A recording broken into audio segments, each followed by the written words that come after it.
Hey, good morning, fam. On my way down to Atlanta for a march on Georgia.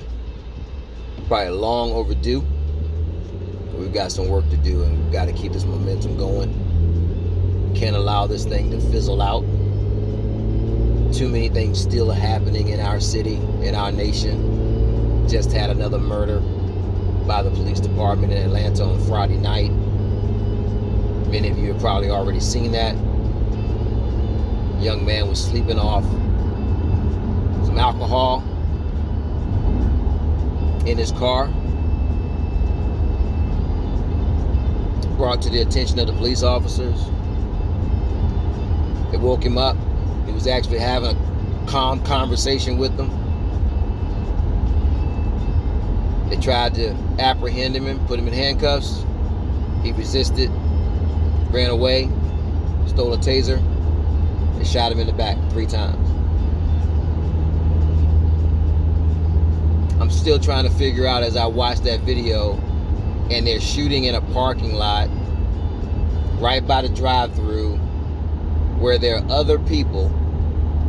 They're shooting their guns at a man that's trying to run away because he doesn't want to go to jail for sleeping in his car.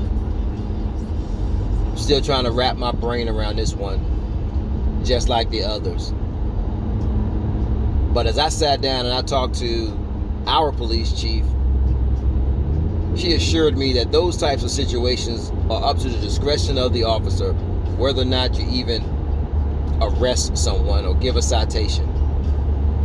That man could have very easily been given the option of catching an Uber or a Lyft home, come back and get his car on Saturday morning. But instead, they apprehended him, or tried to apprehend him, eventually killed him, and that same Wendy's where he was shot was burned down the next day. This has got to stop.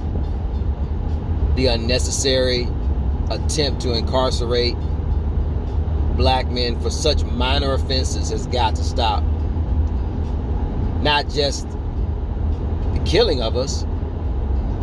How about using some discretion in terms of what you try to apprehend us for?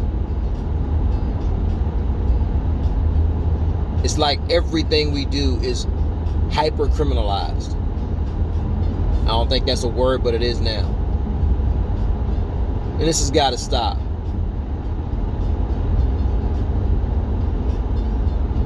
Armed robbery, major drug possession, attempt to sell it, murder, rape. Yeah, I get it. Sleeping in your car to sleep off some alcohol is not worth dying over. Doesn't warrant getting killed. And I don't care what anyone says about him resisting arrest.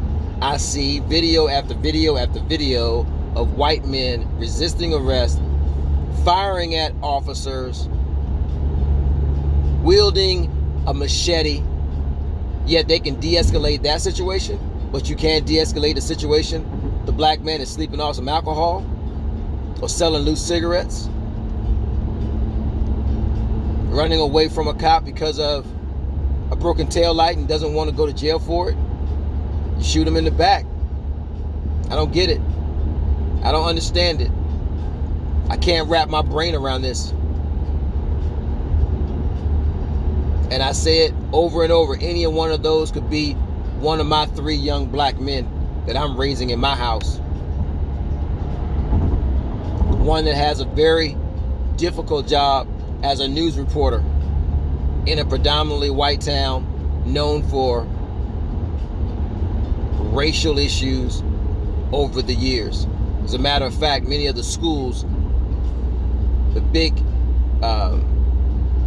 private schools that are down in Macon were originated because of the fact that they did not want to integrate schools. So the very history of some of those schools is because of the racial problems in this nation. And he's in the middle of it, having to report down there every day. And I'm concerned every time I hear of a news story and I know that he's probably going down to report it. It's a concern. But hopefully as we go down here today, we continue to make some noise, to make some progress. I'm asking that you all continue in this fight with us. Don't stop. Don't quit. Don't think that just because somebody, tries to make Juneteenth a holiday, that things have changed, or that CEOs of major corporations are now given hundreds of millions of dollars. Doesn't mean things are changing. This is going to be a 400-year systemic problem. Has got to be a long-term systemic change. So think that this thing is going to be quickly resolved. That's not the case. It's 400 years of oppression. It's not going to be changed in 3 weeks. But I can tell you this, until God takes my breath away and brings me home with him, I'm going to fight this thing. Y'all have a blessed day.